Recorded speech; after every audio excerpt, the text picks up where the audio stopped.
আমার সকল বন্ধুকে সকাল সকাল ঠাকুরের দর্শন করিয়ে আজ একটা পজিটিভ ব্লগ শুরু করতে চলেছি। আশা করছি আমার সকল বন্ধুদের ব্লগটা খুব ভালো লাগবে। ব্লগটা যদি এন্ড অবধি দেখো, আমি 100% তোমাদের গ্যারেন্টি দিচ্ছি তোমরা এই ব্লগটার থেকে অনেক কিছু শিখতে পারবে।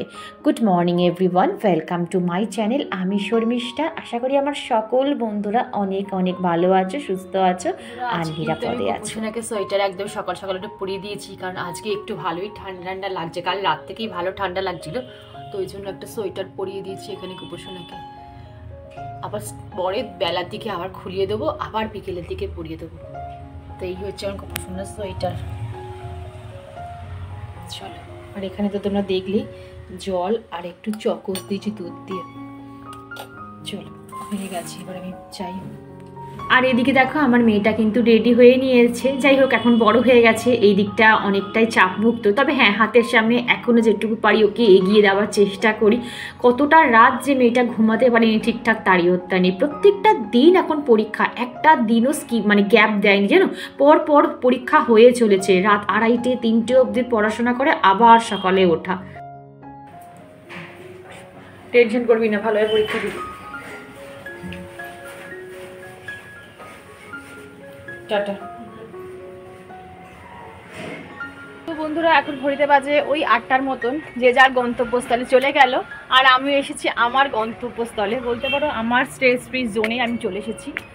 এই যে আমার এক টুকরো স্বর্গ, ঠিক আছে।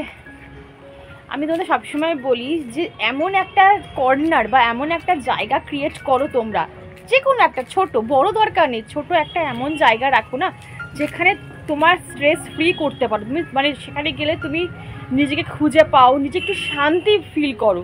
চার দেওয়ালের মধ্যে না মাঝে মাঝে দেখবে আমাদের না দম আটকে যায়, ভালো লাগে না।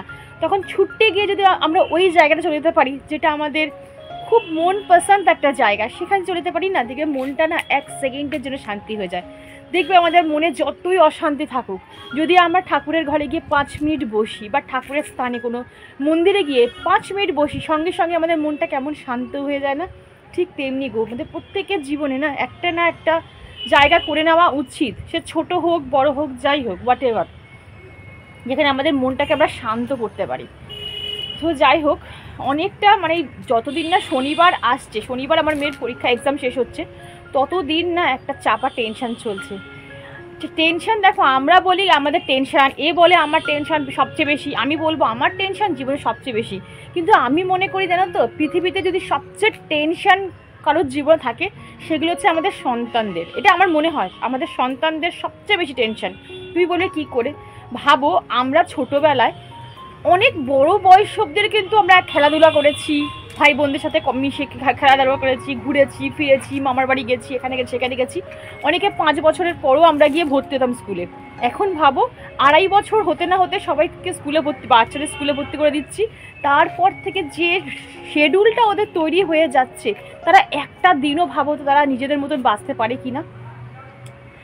আর তাদের মাথায় একটা এমন প্রেশার আমরা ঢুকিয়ে দিই, আমাদের অজান্তেই ঢুকিয়ে দিই, না তোকে বড় হতে হবে, তোকে চাকরি করতে হবে, তোকে ভালো জায়গায় এস্টাবলিশ হতে হবে, তোকে ইনকাম করতে হবে, তোকে ওইখানে যেতে হবে, তোকে ওইখানে যে পৌঁছাতে হবে। দেখ ও কোথায় চলে যাচ্ছে আর তুই কোথায় পড়ে আছিস, তোর পড়াশোনা হবে না, তোর ওই হবে না, তোর সেই হবে না।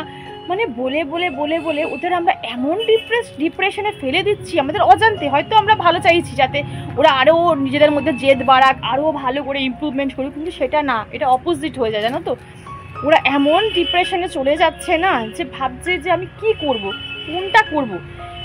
হিউজ সিলেবাস, সেই প্রেশার, স্কুলের প্রেশার, টিউশন ম্যামদের প্রেশার, প্যারেন্টসদের প্রেশার, নিজের প্রেশার, মানে ভাবতে পারছি ওরা পুরো প্রেশারে না জর্জরিত। আমি বুঝতে পারি গো, আমি বিশ্বাস করে, তোমরা তা বিশ্বাস করবে না, আমি কোনো দিনও আমি বলো বা আমার তোমাদের দাদা কোনো দিনও আমরা প্রেশার দিই না যে তোকে ওখানে পৌঁছাতে হবে, বা তোকে ওইটা করতে হবে, বা তোকে ওটা অ্যাচিভ করতে হবে, কোনো দিনও না। আমরা সব সময় বলি তুই তোর মতন চল, তুই যেটুকু পারবি তুই সেইটুকু কর। তোকে এই নয় যে তোকে বড় হয়ে ইনকাম করে আমাদের খাওয়াতে হবে বা আমাদের দেখতে হবে, তাই না, তুই তোরটা চলে গেলেই হবে। মানে এইভাবে ওকে আমরা মানে সাপোর্ট করি, কিন্তু বুঝি যে না, ওর মধ্যে একটা চাপা টেনশন চলছে। কিন্তু কি করবো বলো, কারণ টেনশন তো আমরা নিতে পারবো না। আমরা হয়তো তাকে একটুখানি মানে কি বলবো ভরসা দিতে পারি, বাট কারোর টেনশন কেউ কখনো নিতে পারে না। তো আমি সেটাই তো আমাদের বলবো, কখনো বাচ্চাদের টেনশন মানে প্রেশার দেবে না, কখনো বলবে না তোকে ওখানে যেতে হবে, তোকে ওই করতে হবে, দেখ ও চলে যাচ্ছে কোথায়, ও ফার্স্ট হয়ে যাচ্ছে, তুই কোথায় পড়ে আছিস, কখনো বলবে না। ওকে ওর মতন বাড়তে দাও। এখনকার বাচ্চারা খুব ম্যাচিওর, তারা খুব ভালো বোঝে তাদের লাইফ নিয়ে, ওদের কিছু বলতে হয় না। আমরা সেই সময় বোকাশোকা ছিলাম, আমরা বুঝতাম না, মানে আমাদের লাইফটা আলাদা ছিল, কিন্তু এখনকার বাচ্চাদের লাইফটা পুরোপুরি আলাদা। তারা একটু ফোন চলে এসেছে, সরি বন্ধুরা, একটা ফোন চলে এসেছিলো বলে আমার ক্যামেরাটা অফ করতে হলো। আর এই যে আমি 10টা মিনিট কিন্তু একদম টেনশন ফ্রিভাবে এখানে বসবো, কাটাবো সময়টা, তারপরে নিচে গিয়ে সংসারের কাজকর্ম করব। আর যখন বসে আছি তখন টুকটাক বসে থেকে যে এক্সারসাইজগুলো হয় সেইগুলো আমি করে নিই। আমি বসে থাকা মানে এই নয় যে চুপচাপ ঠাটিয়ে এক জায়গায় বসে থাকা, সেটা নয়। বসে থেকেও কিন্তু তুমি অনেক ধরনের এক্সারসাইজ করতে পারো। তোমরা গুগল সার্চ করো, ইউটিউব সার্চ করো, দেখবে এরকম হাজারো এক্সারসাইজ কিন্তু তোমরা বসে বসেও করতে পারো। ইভেন তোমরা বেডে বা মানে খাটে বসেও কিন্তু তোমরা কিছু এক্সারসাইজ, ফ্রি হ্যান্ড এক্সারসাইজ করে নিতে পারো। ঘাড়ের এক্সারসাইজ, হাতের এক্সারসাইজ, জয়েন্টের এক্সারসাইজ, এগুলো কিন্তু তোমরা করে নিতেই পারো।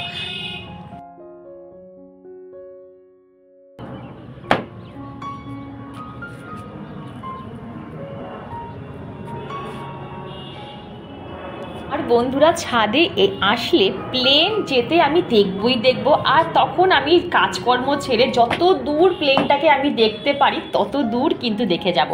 আর সকালবেলা না এখন এই পাপোশগুলো আর নিচে রোদে দিই না, কারণ নিচে না আর রোদ আসে না, তো ওই জন্য একেবারে ছাদে এসে পাপোশগুলো ভালো করে ঝেড়ে এখানেই রোদে দিয়ে যাই। তারপর ঘরদোর মোছা হয়ে গেলে একদম বেলাতে এসে তুলে তারপরে পেতে দিই।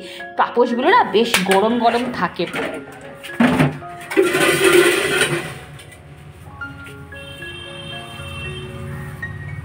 আমি আমার প্রত্যেকটা দিন ব্লগে একটা কমন কথা বলবো যে নিজের জন্য 10টা মিনিট বরাদ্দ রাখবে। আমি সব সময় বলি এক নাগাড়ে কন্টিনিউয়াসলি কাজকর্ম করবে না, মানে সংসারের কাজ এক ধারসে করতে যাবে না। এতে কিন্তু তোমার মধ্যে আরও বেশি ক্লান্তিবোধ চলে আসবে, সংসারের প্রতি একটা অনীহা চলে আসবে। কি করবে দেখো, মাঝে মাঝে কাজ করবে, 10 মিনিটের একটু মাঝে মাঝে ব্রেক নেবে। আমি বলছি না 10-15 মিনিটের ব্রেক নেওয়া মানে এই নয় যে তুমি এক জায়গায় বসে ঘন্টার পর ঘন্টা মোবাইল স্ক্রল করো বা টিভি দেখো, একদম নয়, ওটা আরও বাজে।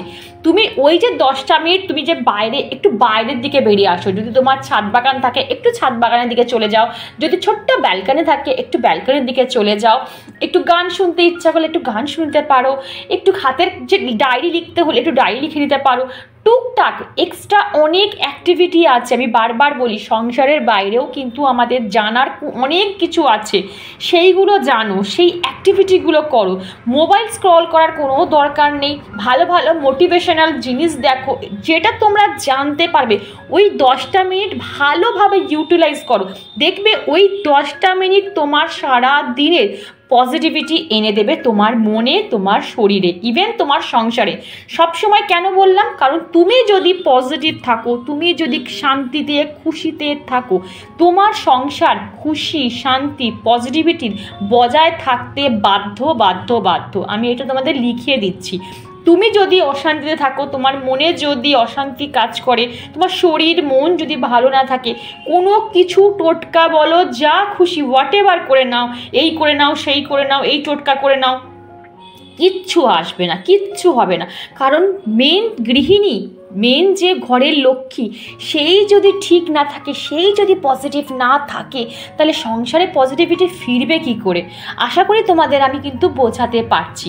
কথা বলতে বলতে আমার বেশ খানিকটা কাজ হয়েও গেল। শুধুমাত্র ওই যে 10টা মিনিট আমি ছাদে গিয়ে ব্রেকটা নিয়েছিলাম, মেয়ে হাজব্যান্ড সব বেরিয়ে যাওয়ার পর যে 10টা মিনিট ব্রেক নিয়েছিলাম, এটাই আমার কাজের এনার্জি। ব্রেকফাস্ট বন্ধুরা এখানে রেডি আছে, আর আমি একদম প্লেন ভাত আর ডাল, এটাই আমি আর মা খাবো আজকে ব্রেকফাস্টে। ঠিক আছে, চলো আগে খেয়ে নিই, তারপর তোমাদের সাথে কথা বলছি। আমি সবসময় বলি সংসারের শান্তির শৃঙ্খলা বজায় রাখতে গেলে তোমাকে সবার ফার্স্ট হেলদি থাকতে হবে, ঠিক আছে? এই নয় যে তুমি ঘন্টার পর ঘন্টা এমটি স্টমাকে মানে খালি পেটে থেকে সংসারের যাবতীয় কাজকর্ম করে গেলে এতে তোমার সংসারে লক্ষ্মীশ্রী পুরো উপছে পড়বে, এর কোনো মানে নেই। তুমি এই করে কি হবে যেন নিজে অসুস্থ হয়ে পড়বে। এখন মানুষের রোগের কিন্তু শেষই নেই, ঠিক আছে? কারণ ম্যাক্সিমাম গৃহবধূদের অনেক রকমের রোগের সৃষ্টি হয়। কেন জানো? শুধুমাত্র সকালে পুরো এত ঘন্টা এমটি স্টমাকে থাকে বলে, আর কিচ্ছু নয়। আমি সবসময় বলি তোমাকে এই নয় যে এই ভাজাভুজি খাও, এরকম বাইরের খাবার খাও বা বিশাল একটা হাইফাই প্রোটিন জাতীয় জিনিস খাও, মিল্কশেক খাও, দরকার নেই। সাধারণ ঘরে সাদা মাটা আলু সেদ্ধ ভাত, ঘি ভাত, বাটার ভাত, ডাল ভাত যেটা জোটে সেটাই সকালবেলা পেট পুড়ে খেয়ে নাও। আমি তো বলছি আমি সারাদিনে 3 বার করে ভাত খাই, কিন্তু দেখো আমি কিন্তু নিজেকে চেষ্টা করি, পুরোপুরি হয়তো মেনটেন করে উঠতে পারি না, চেষ্টা করি ভেতর থেকে সুস্থ থাকার। এইবার তো সব কিছুই উপরওয়ালার হাতে, আমি যতই চেষ্টা করি কিন্তু ওই যে আমাদের ডোরটা কোথাও যেন একটা জায়গায় বাঁধা থাকে। তো দেখো এখানে আমার খাওয়া দাওয়া কমপ্লিট হয়ে গেছে, ডায়েরি লেখাও কিন্তু কমপ্লিট। তুই ফ্যান চালিয়েছিস কোন সাহসে? বল কেন পরীক্ষা? হ্যাঁ A1 না B1? C1। জলটা তো তোমার পুরো জলটা খেয়ে নে। তুই জল খাস না কেন মাম্পা?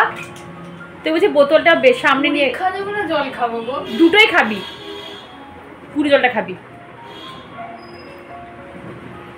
আচ্ছা ম্যাপ কে বলেছে সেটা শুধু বল। ম্যাপ বেকার হয়েছে। কেন ম্যাপ কোন পাসনি? বুঝতেই পারিনি কি বলছে, কোথা থেকে কি সব বলছে কিছু বুঝতে পারিনি। বাহ বাহ বাহ, মানে ম্যাপে পুরো মানে পুরো জিরো। লাড্ডু 3-4 পেয়ে যাবো। 3-4 পেয়ে যাবি, ঠিক আছে, ও নো প্রবলেম, পেলেই হলো ব্যাস।